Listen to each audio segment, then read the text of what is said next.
कि प्रथम पूजा भगवान की ही होनी चाहिए। पूजा प्रारंभ हुई, पूजा होना आरंभ हुआ।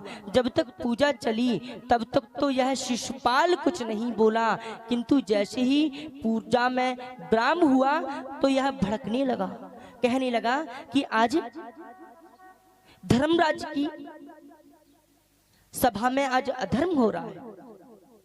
एक पूज्य की पूजा हो रही है, ना तो उसकी जाति का पता, ना उसके कुल का पता, ना उसके खानदान का पता। कभी तो कहता है कि मैं वसुदेव का पुत्र हूँ, कभी कहता है मैं नंद का पुत्र हूँ। उसकी जाति का ही पता नहीं है। एक पूज्य की पूजा हो रही है। अब तो यह शिशुपाल पानी पी पी कर भगवान को गाली देने लगा कि एक भगोड़े की पूजा हो रही है, एक पोखरों के पानी पीने वाले की पूजा हो रही है, जिसके कुल का ही पता नहीं है, उसकी धर्मराज की सभा में पूजा हो रही है। और ये भगवान की बुआ श्रुतसुरवा का पुत्र था। भगवान की बुआ श्रुतसुरवा का पुत्र हुआ था। जब इसका जन्म हुआ था तो इसकी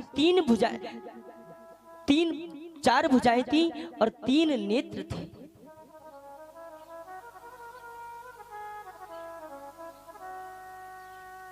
और उसी समय आकाशवाणी हुई थी। आकाशवाणी ने कहा कि ये जिसकी गोद में जाएगा और जिसकी गोद में जाने से इसके 2 भुजाएं और 1 नेत्र अंबर आकाश में उड़ गए, उसी के हाथों से इसका वध होगा। तो भगवान कहते हैं कि एक बार मैं भैया दाऊ के साथ बुआ के यहाँ गया,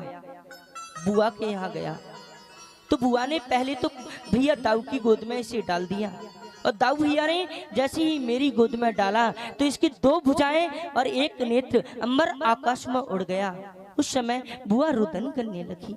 बुआ कहने लगी कि पुत्र, तुम अपने भाई का ही वध कर दोगे।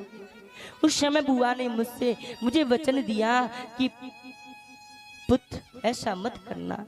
तो मैंने बुआ को कहा कि बुआ, मैं इसके 100 अपराधों को माफ कर दूंगा जो कि मृत्यु दंड के योग्य होंगे, किंतु मैं इसका 101 अपराध मैं क्षमा नहीं करूंगा।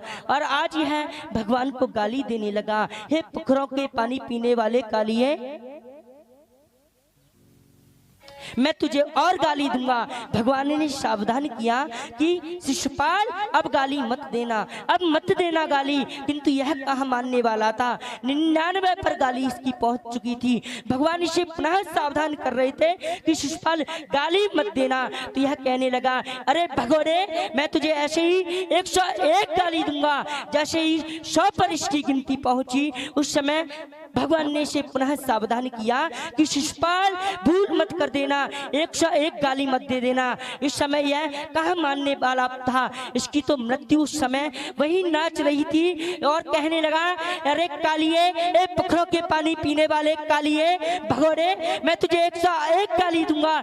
जैसे यह 101 गाली का उच्चारण करने वाला हुआ, उस समय भगवान की उंगली पर सुदर्शन नाचने लगा।